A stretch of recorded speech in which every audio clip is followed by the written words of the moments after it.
The first thing I heard was laughter, loud, sharp, like glass breaking in my chest. It wasn't the friendly, warm laughter of old friends. No. It was cruel, slicing through the candlelit room, bouncing off the polished oak table, landing right in front of me like a dirty dish. My husband's voice rang above the rest, smug and tipsy, as he leaned back in his chair and announced, "She eats like she's training for a hot dog contest." The room went still for a fraction of a second, long enough for me to hear the clink of forks hitting plates, the soft fizz of wine pouring into a glass, and the sound of my own heartbeat thundering in my ears. Then came the chuckles, hesitant at first, then more confident, like they were following his lead. The garlic butter smell that had been so warm and inviting now curled in my nose, sour and heavy. I forced a laugh. It came out too high, brittle, like a broken string on a violin. My cheeks burned, but I pretended to sip my wine. The stem of the glass trembled in my fingers, lipstick smudging against the rim. I wanted to disappear into the tablecloth, to fold myself into the red fabric until no one could see me. "Come on," he continued, swirling his glass of Cabernet like he was some comedian holding court, "you should see our grocery bills. It's like feeding a small army." My throat closed. His words felt heavier than the steak sitting on my plate, untouched. I glanced around the table, our friends shifting uncomfortably, one woman giving me a quick, pitying smile, another guy smirking like he found it all too funny. I caught the faint scent of rosemary from the roasted potatoes, but instead of comforting me, it twisted my stomach. "Keep smiling," I told myself. "Don't give them the satisfaction." I laughed again, too loud this time. My own voice sounded foreign, brittle. Inside, though, I felt something snap, like a thread pulled too tight. I excused myself as casually as I could manage. My heels clicked on the hardwood as I pushed away from the table, muttering something about checking the sauce. The kitchen was quiet except for the ticking of the old clock and the faint bubbling of the forgotten pot on the stove. The second the door swung shut, I pressed both hands against the counter. My reflection stared back at me from the shiny steel of the refrigerator, flushed cheeks, eyes too bright with unshed tears, lips pressed tight enough to hurt. I whispered, barely audible even to myself, "This ends tonight." My knuckles whitened around the wine glass I still carried. The stem was delicate, thin. I thought for a terrifying moment I might actually snap it in half, let it slice right into my palm. But instead, I set it down with a soft clink and gripped the counter harder. The smell of scorched tomato sauce filled the room, bitter and acidic, almost choking me.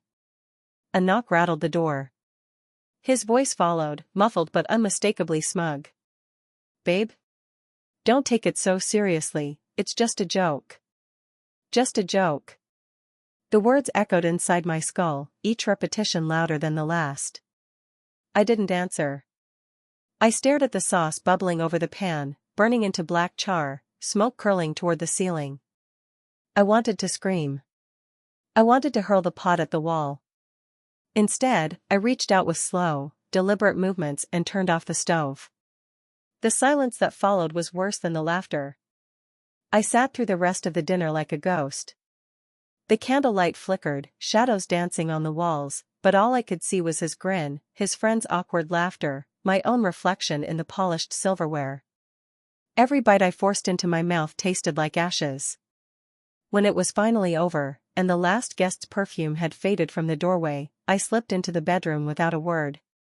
He collapsed onto the couch, the TV blaring some sports recap. The contrast between us felt as wide as the ocean. I lay in bed, staring at the ceiling.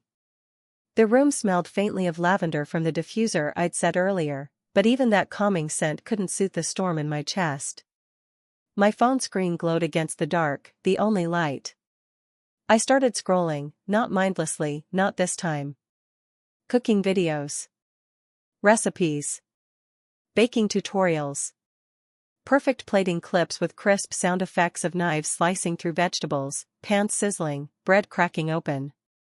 But I wasn't watching for joy. Not anymore. I was watching with a new, bitter purpose. The next morning, sunlight spilled across the floor, harsh and unforgiving. He was already up, clattering around in the kitchen.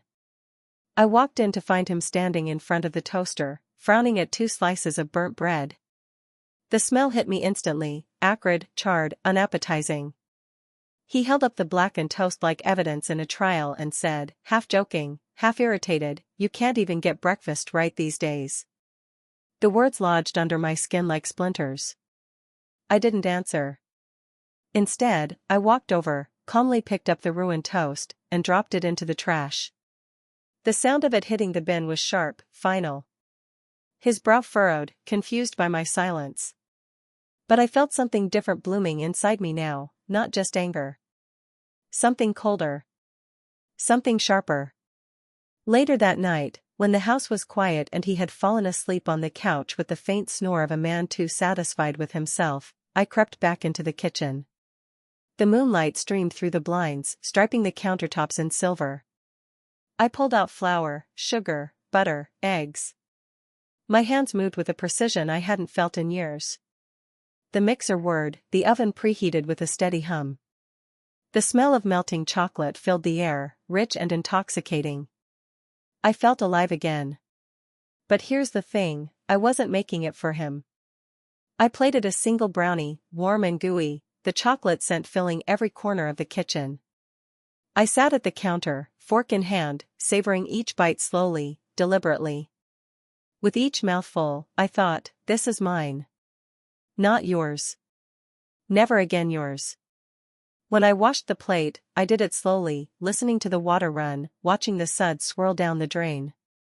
I placed the dish back in the cabinet like a sacred ritual, the porcelain still warm from the oven. In the living room, he shifted in his sleep, mumbling something incoherent. I stared at him for a long time, the glow from the TV painting his face in cold, flickering blues. He looked smaller, weaker, almost pitiful. And then he let out a deep sigh, turned over, and muttered, "She eats too much anyway." The words floated across the room, barely audible. But they were enough. My chest tightened, my grip on the counter tightening until the wood dug into my palms. In that moment, the decision crystallized inside me, solid as stone. I didn't say a word. I didn't wake him. I just turned off the TV, leaving him in the dark. Then I walked back to the bedroom, shut the door, and sat on the edge of the bed, my phone glowing once again in my hand. Cooking videos. More recipes. Tutorials. Perfectly roasted chickens, golden crusts, sauces that shimmered like velvet under the studio lights. My finger hovered over the screen, scrolling endlessly, absorbing every detail. This time, though, I wasn't looking for comfort. I wasn't looking for escape. I was looking for weapons. And as the glow of the screen lit up my face, I whispered into the silence of the room, "You'll miss my food soon enough." The words tasted sweeter than any dessert I could have baked. That night, as I finally lay down, the room heavy with lavender and the faint ghost of chocolate still in the air, I didn't cry. I didn't beg. I didn't even feel broken anymore. I felt ready. And he had no idea what was about to happen. I didn't sleep that night. I lay on my side, watching the faint glow of my phone screen fade into darkness as the battery died. The house was silent except for the low hum of the refrigerator in the kitchen and the occasional creak of wood as it cooled. My body was still, but my mind replayed every word he had said at that dinner table, every smirk, every laugh that felt like a knife carving into my skin. By the time the first rays of sunlight leaked through the blinds, painting pale stripes across the wall, I wasn't tired. I was angry.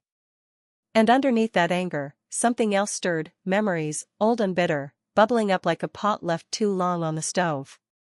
There was a time when my cooking meant everything to him.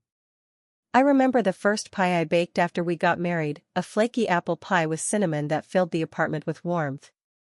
He hovered in the kitchen doorway, unable to stop smiling, saying I was spoiling him and that he'd never need to eat out again.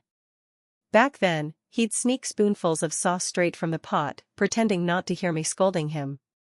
Back then, he'd brag to friends, "No one cooks like my wife." The memory was sharp, vivid, and painful, like a knife that had dulled only to suddenly cut again. I could almost smell that pie again, buttery and sweet, the cinnamon clinging to the air. but the memory soured quickly. Because somewhere along the way, that adoration curdled into criticism. It started small, too much salt, or maybe less butter next time. Then it grew sharper, you should lay off the carbs. Don't you think you've had enough? The first time he said that in front of friends, I laughed it off. I told myself he didn't mean it, that maybe I was being sensitive. But it only got worse. Family dinners became battlegrounds. He'd taste the food, pause, then glance around as if inviting everyone to judge. One Thanksgiving, I can still see it, the golden turkey glistening on the table, steam rising from bowls of mashed potatoes, the sweet tang of cranberry sauce in the air. My mother had just complimented me, "This is delicious, honey, truly perfect." And right then, he smirked and said, "Perfect? She's one step away from opening her own buffet line." The laughter that followed wasn't mine. I stood in the kitchen the next morning with that memory pounding in my chest. The smell of burnt toast still lingered from his failed breakfast attempt. He sat at the table scrolling his phone, crumbs falling onto the wood like he didn't even notice. "Don't forget we're having people over Friday," he said casually, not looking up. Something inside me tightened. Our people? Or his audience? I said nothing. I let the silence grow, heavy, like dough refusing to rise. He glanced at me finally, frowned, then shrugged like my mood wasn't worth investigating. The sound of his phone buzzing filled the gap where our conversation used to be. That day, I found myself wandering into the pantry, running my hands across jars of spices, the rough paper of flour bags, the cool glass of olive oil bottles. The familiar textures grounded me. But instead of comfort, they brought a spark of defiance. I thought of how he used to watch me with awe as I cooked, and how now he rolled his eyes. I thought of how he once begged me to make his favorite chicken parmesan, then mocked me for using too much cheese. I whispered under my breath, so softly the flour dust barely stirred, "You don't get to decide anymore." That evening, when he came home with greasy takeout bags, the smell hit me before he even walked in the door. Fried food, heavy and stale, with that faint tang of cold grease that clings to cardboard. "Dinner's here," he announced, dropping the bags on the counter like he was providing for us. I watched as he unwrapped a burger, juices soaking into flimsy paper, ketchup dripping onto his shirt. I almost laughed when he didn't notice the stain spreading across his expensive button-down. "You're not eating?" he asked, mouth full. "No," I said, steady and calm. "I'm saving my appetite." He raised an eyebrow but didn't press. Maybe he thought it was a diet thing. Maybe he didn't care. But I cared. Every chew of his greasy burger sounded like nails on a chalkboard. Every bite was proof of how far we had fallen from what we once were. And then, unexpectedly, shockingly, I realized I didn't feel sadness in that moment. I felt a kind of satisfaction. Watching him sit there, chewing bland, oily food, while I planned something better, something he couldn't have, was like holding a secret flame close to my chest. Later that night, the kitchen was dark, but I couldn't resist stepping inside. I stood there in the doorway, breathing in the faint traces of grease from his dinner, mixed with the lemon scent of the dish soap I had used earlier. It was quiet. Too quiet. The kind of silence that presses in on you, making you hyper-aware of your own heartbeat. I reached for my phone and scrolled again, more recipes, more techniques. I watched a chef drizzle sauce across a plate with the precision of an artist signing their masterpiece. And I thought, that's what I used to be. That's what I will be again. But not for him. The next morning, I decided to test him. I brewed a pot of coffee, the good beans, rich and dark, filling the house with their warm aroma. I made myself a plate of eggs, crisp bacon, toast golden and buttered just right. The sizzling pan had filled the kitchen with a symphony of sound, and the smell was intoxicating. When he walked in, eyes still groggy, he smiled automatically. "Finally," he said, reaching for a plate. I slid mine closer to me and kept eating. Slowly. Deliberately. His smile faltered. "Where's mine?" I chewed, swallowed, and said evenly, "You said I eat too much." so I thought I'd save us both the trouble. The look on his face, half confusion, half anger, was almost sweeter than the bacon I savored bite by bite. His jaw clenched, the muscle twitching as he stood there, waiting for me to cave. I didn't. The scrape of my fork against the plate was the only sound in the room. Each scrape felt like a blade across his pride. Finally, he muttered something under his breath and stormed out, the door slamming behind him. The walls rattled, but I only smiled. Because for the first time in years, I felt like I had the upper hand. When I went back to the sink, rinsing my plate, the water gurgled down the drain with a finality that matched the beat of my heart. And for the first time I realized, I wasn't just angry anymore. I was planning. And the plan was already starting to taste delicious. The first time I didn't cook for him, the silence in the kitchen was louder than any slammed door. No sizzling pan, no clatter of spoons, no warm smells wrapping around him when he came home from work. Just me, sitting at the counter with a single plate for myself, the soft scrape of my fork against porcelain echoing through the house. He stopped in the doorway, sniffing the air like he was trying to catch a hint of dinner. His briefcase dropped onto the floor with a dull thud. "Where's the food?" he asked, confused, as if dinner should have magically appeared by the time he set his keys down. "I ate already," I said simply, spearing another bite of roasted chicken breast. The juices dripped onto my plate, glistening in the overhead light. "You, what?" His voice cracked in disbelief, as though I'd just announced I'd burned down the house. I chewed slowly, swallowed, and met his eyes. "I ate." "You're on your own." The silence that followed stretched long and taut, broken only by the tick of the kitchen clock and the faint hum of the refrigerator. He blinked, stunned, before letting out a laugh, forced, sharp, ugly. "Oh, I see what this is," he said, smirking. "A little tantrum. Cute." I didn't respond. Instead, I dragged my fork slowly across the plate, letting the sound grind into his ears. He flinched at the noise. When he realized I wasn't going to play along, his smirk faltered. "Fine," he muttered, grabbing his phone. Minutes later, the greasy aroma of takeout filled the room again, seeping into the curtains, clinging to the air. He sat at the table across from me, tearing open cartons of soggy noodles. I cut another piece of chicken with deliberate care, my knife slicing cleanly through the tender meat, the scent of rosemary and garlic rising like a taunt. Over the next week, I stopped cooking for him completely. No dinners. No breakfast. Not even coffee. The kitchen was mine now, and every time I turned on the stove, it was for me alone. At first, he shrugged it off. He joked with his coworkers on the phone about living the bachelor life again. He laughed when he came home carrying bags of greasy takeout, dropping them onto the counter like trophies. But slowly, the novelty wore off. His jokes grew thinner. His sighs grew heavier. And each time he caught a whiff of something I was making, something bubbling on the stove or cooling on the counter, I saw his mask crack. One night, I baked a lasagna. Layers of pasta, ricotta, mozzarella, sauce simmered for hours with basil and garlic until the smell filled every corner of the house. I let the cheese bubble and brown until it formed a golden crust. He walked into the kitchen just as I was sliding it out of the oven. His eyes widened, his mouth parted. "Finally," he said, stepping closer.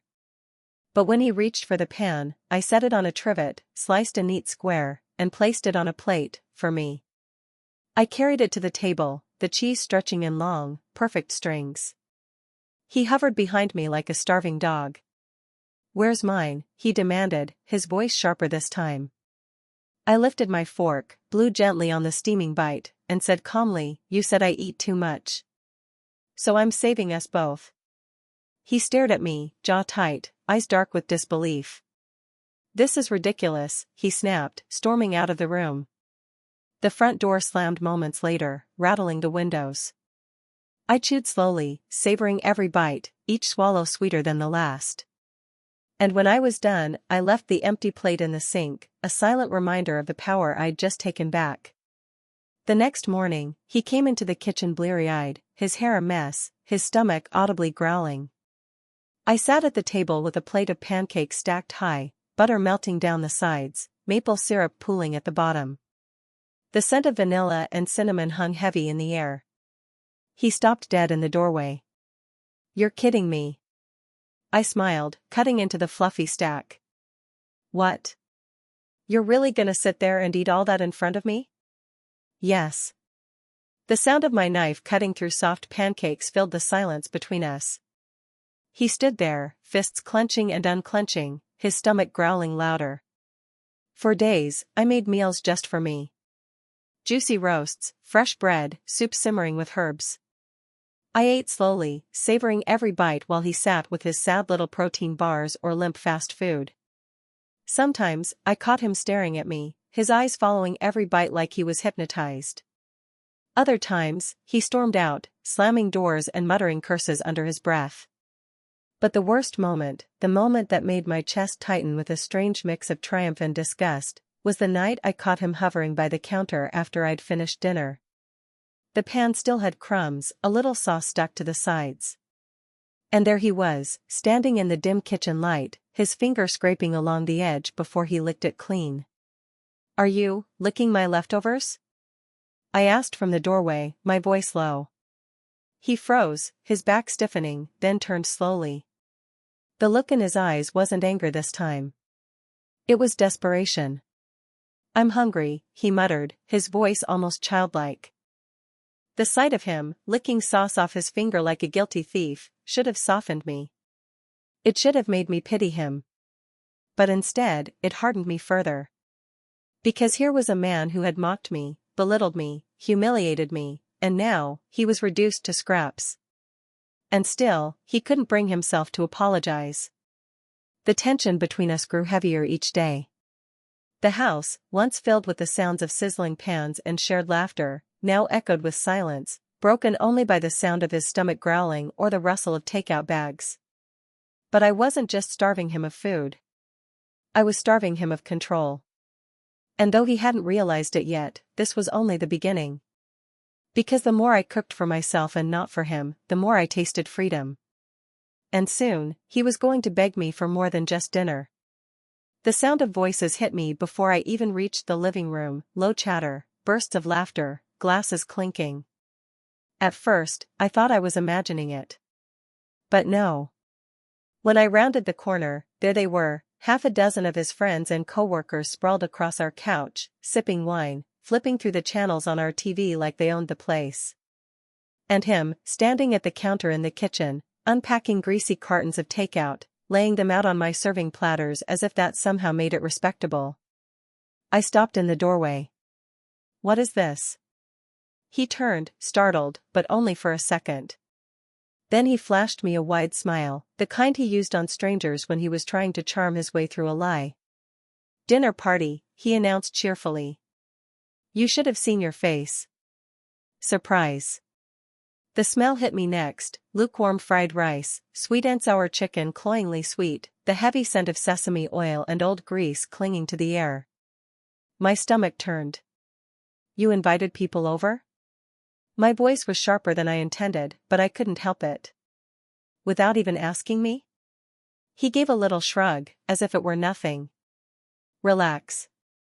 I took care of the food. No big deal." I glanced at the table. Styrofoam boxes cracked open, spilling noodles onto my good platters.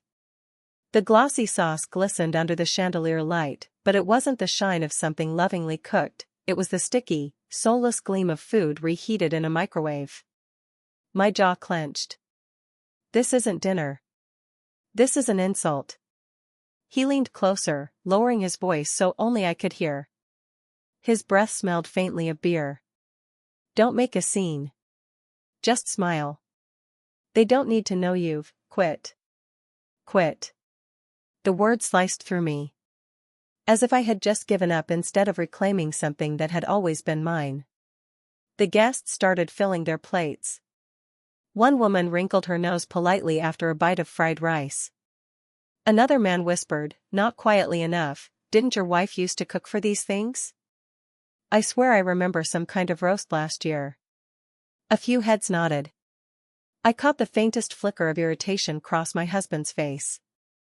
He straightened, lifted his glass, and laughed louder than necessary. She's been taking a break. Trying new things. Their polite smiles didn't hide the disappointment. Someone muttered, shame. She used to make these dinners unforgettable. My cheeks burned, not with shame this time, but with a fire I had been holding back for too long. I moved closer to the table, letting the smell of cold noodles and overfried chicken fill my nose until it almost made me gag. My husband followed, his smile tightening with every step I took. So this is what we're serving? I asked, my tone sweet enough to cut glass. He hissed under his breath, don't start. But it was too late. One of the guests chuckled nervously. Honestly, it doesn't taste the same without your touch. The room fell silent for a beat. All eyes turned toward me. I smiled. Well, that's because I didn't cook it. The words hung in the air like smoke. One guest coughed into their wine. Another shifted awkwardly in their seat. My husband's face went red, the flush creeping up his neck. He slammed his glass down onto the table so hard a ripple of wine splashed over the rim. You're embarrassing me, he whispered through gritted teeth. No, I said softly, but firmly enough for everyone to hear. You embarrassed me a long time ago. The glass tipped, wine spreading across the white tablecloth in a dark crimson bloom. Gasps filled the room as the liquid dripped off the edge, staining the carpet. The sharp smell of red wine filled the air, mixing with the sour tang of cheap takeout. I grabbed a napkin and dabbed at the spill, calm, slow, deliberate. My husband bent down too, fumbling at the stain, muttering curses under his breath. The guests watched in tense silence. One of them whispered, maybe we should go, but no one moved. I straightened, the stained napkin in my hand, and looked at him. Respect is earned, I said, my voice steady. Not served. For a moment, no one breathed. Then a nervous laugh broke the silence, followed by a muttered, well, the wine was good, at least. The evening limped on, awkward and forced. Plates were picked at, glasses half-drained, but the atmosphere was ruined. My husband laughed too loud, trying to cover the cracks, but his eyes kept darting to me, dark, angry, desperate. Finally, when the last guest slipped out the door with a mumbled goodbye, the house went quiet. The only sound left was the faint buzzing of the overhead light. He turned to me, his face twisted. What the hell was that? I wiped the last streak of wine from the tablecloth and looked at him calmly. You wanted a show. You got one. His fists clenched at his sides. You're making me look bad in front of my friends. I laughed once, low and humorless. You don't need my help with that. The muscle in his jaw twitched. His eyes darted to the ruined tablecloth, then back to me. This little game of yours, it ends now. I folded the napkin neatly, placed it on the table, and met his glare head-on. No. It's just beginning. He opened his mouth to respond, but no words came out. His chest rose and fell, his breath quick and uneven, like a man trying not to drown. I walked past him slowly, the faint smell of wine and grease clinging to my skin, and whispered as I passed, soon, you'll beg for more than my cooking. The sound of his sharp inhale followed me down the hallway. And as I closed the bedroom door behind me, I heard the faintest sound, like something glass shattering against the kitchen wall. But I didn't flinch. Because for the first time in years, he wasn't the one holding the power. I sat on the edge of the bed that night, my heart pounding, listening to the faint crack of glass in the kitchen. He thought that by smashing something, he'd scare me back into silence. But all it did was confirm what I already knew, he was losing control. The air in the room still smelled faintly of spilled wine and fried chicken grease, clinging to my hair like a taunt. I pulled my notebook from the nightstand drawer, the one I hadn't opened in months, and traced my fingers over the cover. Inside were scraps of recipes, ideas, half-written menus. It wasn't just paper, it was the part of me he'd tried to bury. My hand trembled as I flipped through the pages. Each note, each scribbled measurement, was like a whisper, "You are not done. You are not finished." The next morning, he acted as if nothing had happened. His voice was light, almost chipper, but brittle at the edges. "Don't forget, my boss's fundraiser is coming up. Big night. You'll come, right?" I didn't answer right away. The smell of his aftershave, sharp, chemical, almost medicinal, hit me as he leaned across the counter for his coffee. I looked at him, really looked at him, and saw the twitch in his jaw, the thin thread of control stretched tight. "Of course," I said sweetly, stirring my tea. "Wouldn't miss it." His smile relaxed, but only for a second. That was the day I began planning. I started small, testing recipes in secret. When he left for work, I'd roll up my sleeves, tie on my apron, and pull ingredients from the fridge. The kitchen, once a battlefield, became my sanctuary again. The air filled with the warm, yeasty smell of rising dough, the sharp bite of garlic sizzling in olive oil, the sweet steam of caramelizing onions. I worked quietly, like a thief in my own home. Every clatter of a pan made me freeze, my ears straining for the sound of his car in the driveway. But each time the food came out of the oven, perfect, golden, fragrant, I felt a thrill pulse through me. And then I started sharing. It began with the neighbors. Mrs. Turner, the widow across the street, was the first. I brought her a loaf of bread, still warm, wrapped in a towel. Her eyes lit up like it was Christmas morning. "Oh, honey. I thought you'd stopped cooking." "Just trying something new," I told her with a smile. Word spread faster than I expected. Within a week, I had neighbors dropping by just to see if I had any leftovers. I started setting aside little containers, lasagna, stews, pies, and watching as people's faces softened with every bite. For the first time in months, I felt like myself again. Alive. Needed. One afternoon, as I was carrying a tray of pastries across the street, I caught sight of him pulling into the driveway. My stomach lurched. I ducked behind Mrs. Turner's hedge, my heart hammering in my chest, the sugary scent of cinnamon buns betraying me. He slammed the car door, his expression stormy, eyes scanning the street like he already knew something was wrong. I held my breath, praying he wouldn't notice me. Finally, he disappeared inside the house, and I exhaled shakily. Mrs. Turner poked her head out the door, chuckling. "Looks like you're running your own underground bakery."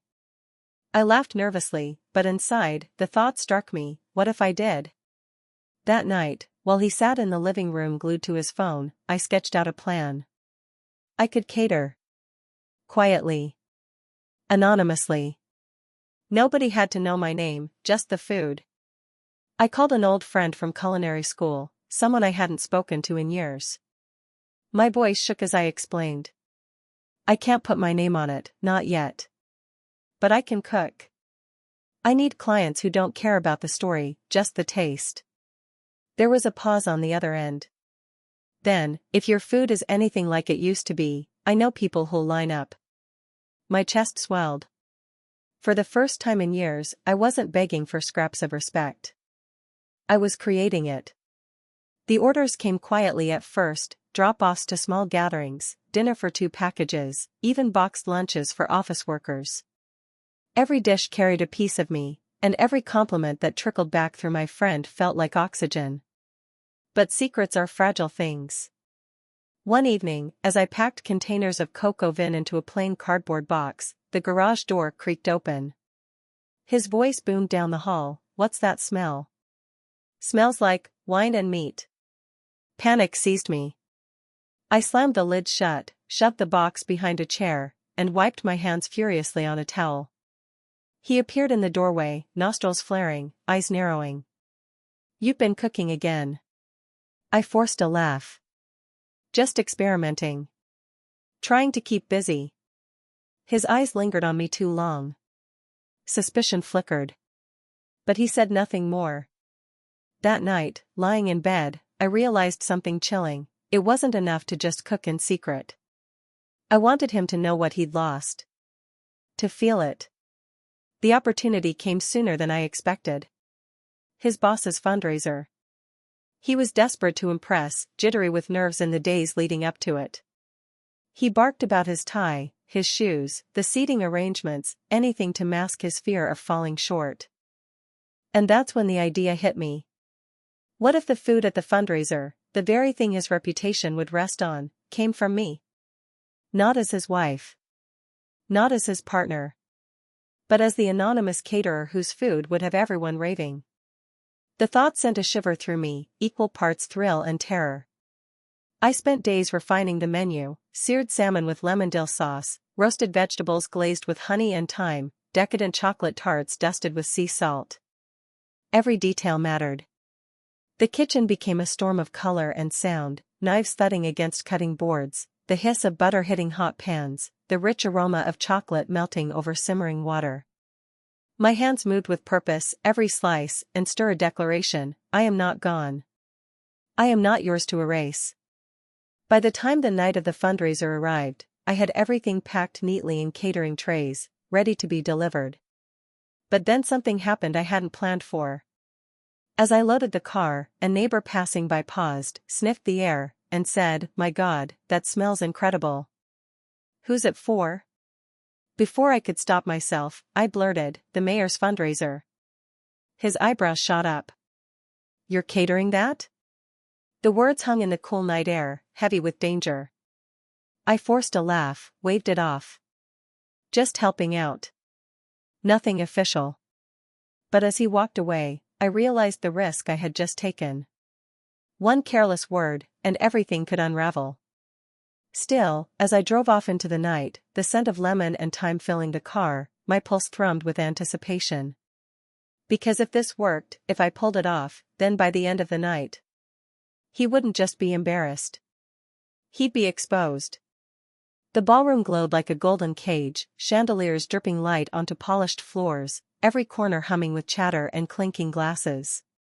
The air was heavy with perfume, expensive cologne, and the faint salt of oysters on ice. My hands shook as I adjusted a tray, the scent of roasted vegetables and lemon dill salmon wafting upward, wrapping me in both pride and dread. I shouldn't be here. I knew that.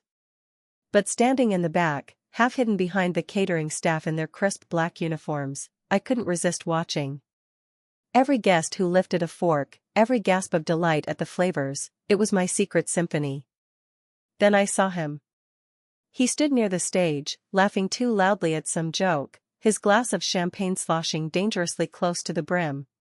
His suit was a shade too tight, the collar tugging at his throat. He looked restless, his eyes darting across the room like he was searching for approval he couldn't quite find. And then someone tapped his shoulder. A woman with a sequined dress leaned in, her lips shimmering under the light. I watched her say something, too fast, too excited. She gestured toward her plate, then toward the buffet table. I couldn't hear her words over the band's jazz, but I didn't need to. Her expression said it all: delight, amazement, the kind of reaction that could make or break his night. He grinned, smug, and puffed up his chest. Of course, I saw him mouth. I arranged the catering myself. The lie slid out of him as smooth as butter, and for a moment, it worked. The woman clapped her hands, leaned closer, eyes wide with admiration. I bit the inside of my cheek so hard I tasted blood. My food, my work, paraded as his victory. My fists clenched, nails biting into my palms, but my lips curved into the smallest smile. Because I knew what was coming. The compliments grew louder, like waves crashing. At one table, a man in a tux slapped his knee after a bite of the salmon. "Best thing I've eaten all year." Another guest beckoned over a waiter and whispered urgently, "Who's responsible for this food?" My husband's face beamed with false confidence as he soaked it all in. His boss, a gray-haired man with sharp eyes and a commanding presence, finally leaned in, curiosity lighting his features. "This catering," he said, his voice cutting through the chatter like a knife. "Where did you find them?" The room quieted, expectant. I saw his throat bob as he swallowed. His smile faltered for half a beat, then returned. "Oh, I have my connections," he said smoothly. "Special arrangements. They don't usually do private events. The boss raised a brow.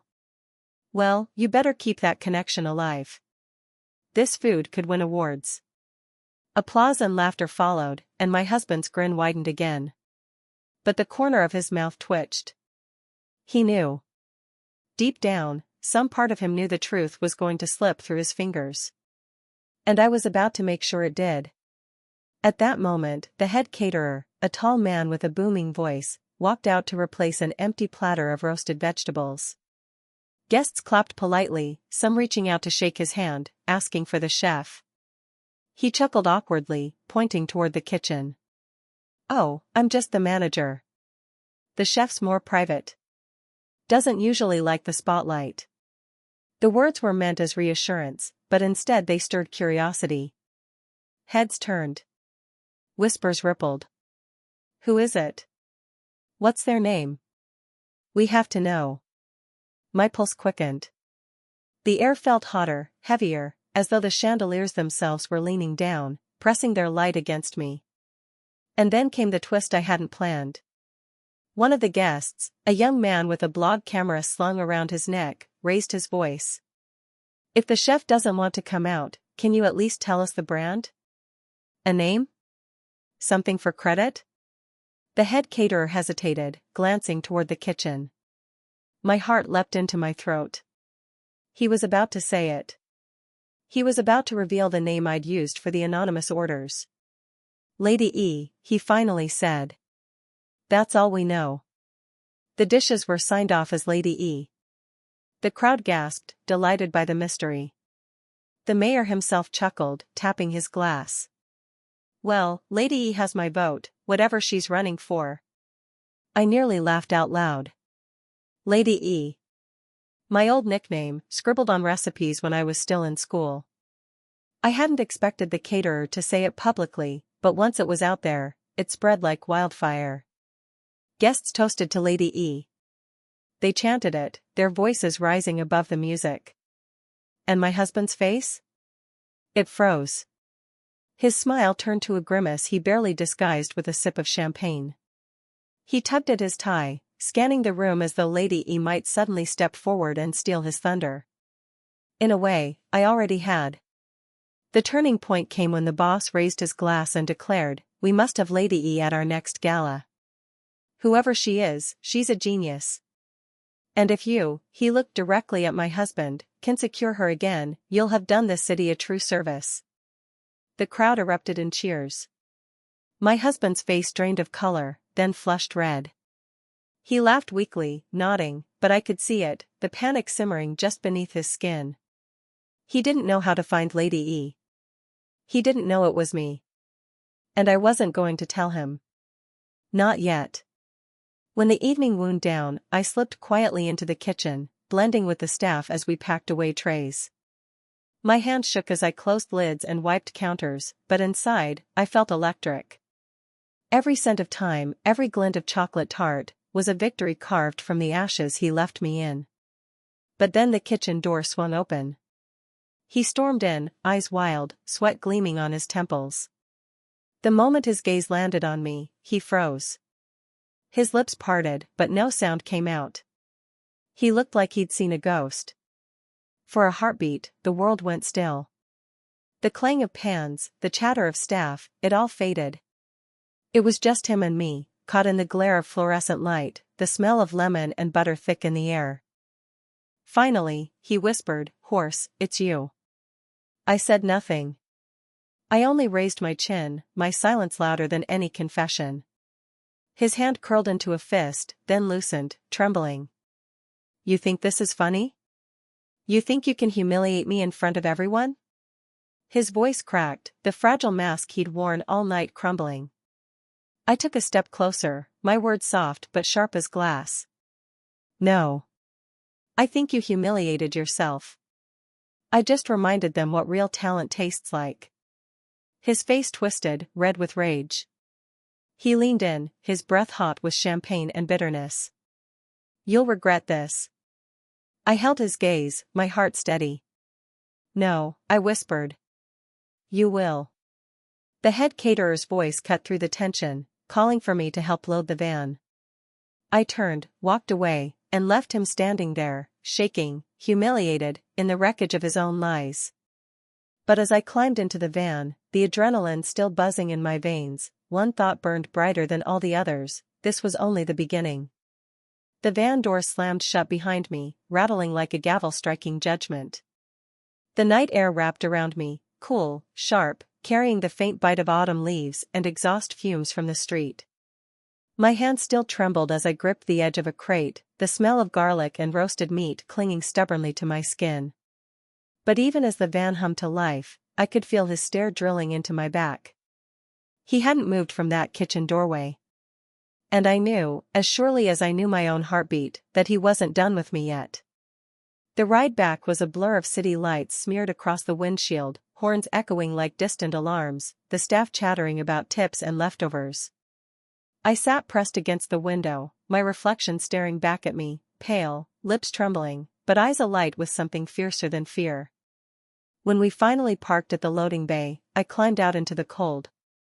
The air smelled of damp concrete and cigarette smoke from the dishwashers taking their break. I was just about to grab another crate when I heard it. His voice. Lady E. It was low, mocking, carrying through the alley like a knife dragged across stone.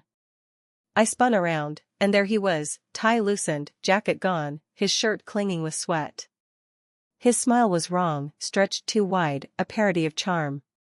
He stepped into the glow of a flickering street lamp, and for a moment, I saw the man he pretended to be peel away, leaving something raw and ugly behind. You think you won tonight, he said, his voice tight. But you don't understand what you've done. My throat felt dry as chalk. What I've done? I managed. I cooked. That's all. He laughed, a sharp, brittle sound. No. You humiliated me. In front of my boss, in front of half the city's elite. Do you have any idea what that means for me? The word stung, but not because of his anger, because of his choice of focus. For him. Always him. Never the food. Never the truth. Maybe, I said quietly, it's not about you anymore. That's when he lunged forward, closing the space between us so fast I barely had time to breathe. His hand shot out, gripping my wrist with a force that made my bones ache. The smell of champagne still clung to him, sour now, mixed with sweat and desperation. You're not going to ruin me, he hissed. His eyes glittered, fever bright. If I go down, you go down with me. For a moment, panic clawed at me. The shadows of the alley felt like walls pressing closer, trapping me. But then, from the corner of my eye, I saw movement. The head caterer had stepped outside, lighting a cigarette. His eyes flicked to us, sharp and calculating. Smoke curled around his face as he exhaled slowly. Everything all right here? He asked, his tone casual, but his gaze unyielding. My husband dropped my wrist like it burned him. He plastered on a grin, shaking his head. Of course. Just congratulating my wife. Big night, you know. Wife. The word landed heavy, bitter in my chest. The caterer wasn't fooled. His eyes lingered on me, on the faint red mark blooming across my skin. He didn't push, though. Just flicked ash to the ground and muttered, "Get some rest, Lady E. Big things ahead for you." Lady E. The name wrapped around me like armor, shielding me from the cold. For the first time in years, I felt seen. My husband's jaw tightened, but he said nothing. He only turned on his heel and stalked into the night, his figure swallowed by shadows. I thought that would be the end of it. But it wasn't. The next morning, the city paper ran a headline about the gala, "Mystery Chef Lady E stuns fundraiser guests." My phone buzzed nonstop, emails, calls, strangers begging for interviews, restaurant offers, collaborations. And then there was the letter. Slipped under my door, no return address. Just one line, scrawled in his handwriting. If you take this any further, I will destroy you. My breath caught as I read it, the words vibrating in my skull like a siren. But instead of fear, a strange calm washed over me.